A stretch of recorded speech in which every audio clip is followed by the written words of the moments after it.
ನಮಸ್ಕಾರ ಸ್ನೇಹಿತರೆ, ಇವತ್ತು ನಾವು ಬೃಹತ್ತಾದ ಎಲ್ಲ ಒಂದು ಕಲಾವಿದರನ್ನ ಕೂಡಿಸಿಕೊಂಡು ಅಶ್ಲೀಲ ಜನಪದ ಗೀತೆಗಳು ಹಾಗೂ ಅಶ್ಲೀಲ ನೃತ್ಯಗಳು, ಅಶ್ಲೀಲ ಕಾಮಿಡಿ ಬಗ್ಗೆ ಮಾನ್ಯ ಡಿಸಿ ಅವರಿಗೆ ನಾವು ಒಂದು ಮನವಿ ಪತ್ರವನ್ನ ಎಲ್ಲ ನಮ್ಮ ಸಹೋದರಿಯರು ಹಾಗೂ ಎಲ್ಲ ನನ್ನ ಸಂಗೀತದ ಎಲ್ಲ ಶಾರದಾಂಬೆಯ ಪುತ್ರರು ಕೂಡಿ ಇವತ್ತು ಡಿಸಿ ಸಾಹೇಬರಿಗೆ ನಾವು ಒಂದು ಮನವಿಯನ್ನ ಕೊಟ್ಟಿದ್ದೇವೆ.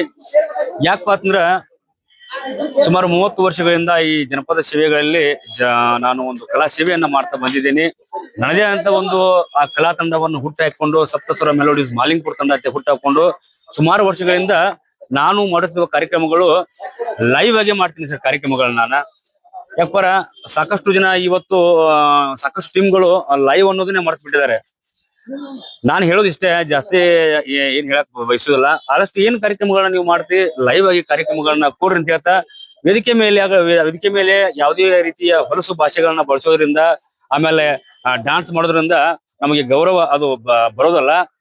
ಆದ್ರಿಂದ ಈಗ ಕಾರ್ಯಕ್ರಮ ಹೇಳೋರು ನಾವು ಮುಂಚೆ ಕಾರ್ಯಕ್ರಮ ಮಾಡ್ತಿದೀವಿ ಸರ್, ಮಾಲಿ ನಿಮ್ದು ಕಾರ್ಯಕ್ರಮ ಟೀಮ್ ಬೇಕು ಸರ್ ಅಂತ ಬರಲಿ ಒಪ್ಕೊಂಡ್ಬಿಟ್ಟು ನಾವು ಕಾರ್ಯಕ್ರಮ ಮಾಡಿ ಸಕ್ಸಸ್ ಮಾಡಿ ಬರ್ತೀವಿ ಸರ್. ಒಂದೇ ಊರಾಗ 11 ವರ್ಷ ಹೋಗಿದ್ದೀವಿ. ಅವಾಗ ಜನ ಹೆಂಗಿದ್ರಂದ್ರೆ ಯಾರನ್ನ ಕರ್ಕೊಂಡ್ ಬರ್ತೀರಿ, ಈ ಹೆಂಗದಾಳು ಆ ಹೆಂಗದಾಳು ಅಂತ ಏನು ಇಲ್ಲ. ನಾವು ಕಾರ್ಯಕ್ರಮವನ್ನ ಏನು ಕೊಡ್ತೀವಿ, ನಾವು ಕಾರ್ಯಕ್ರಮಗಳನ್ನ ಹೇಗ್ ನಡೆಸ್ತಿದೀವಿ ಅಂದ್ರೆ ಹೆಣ್ಮಕ್ಳನ್ನ ಕುರಿತು ಹಾಡುವಂತ ಹಾಡುಗಳು ಸಾಕಷ್ಟುಗಳನ್ನ ಹಾಡ್ತಿದ್ವಿ.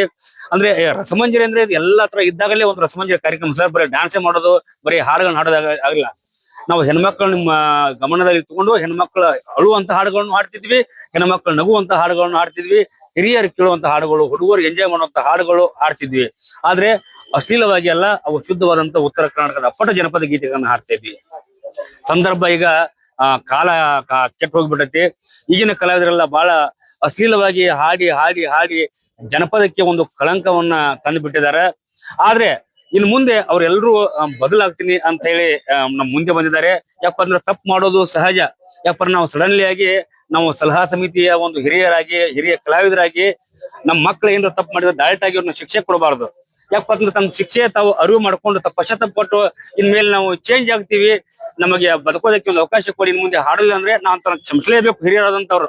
ಅದನ್ನ ತಗೊಂಡು ನಾವು ಸುಮ್ ಹೋಗಿ ಬ್ಯಾನ್ ಮಾಡೋದಾಗ್ಲಿ ದಯವಿಟ್ಟು ಅದನ್ನ ಮಾಡಬಾರ್ದು.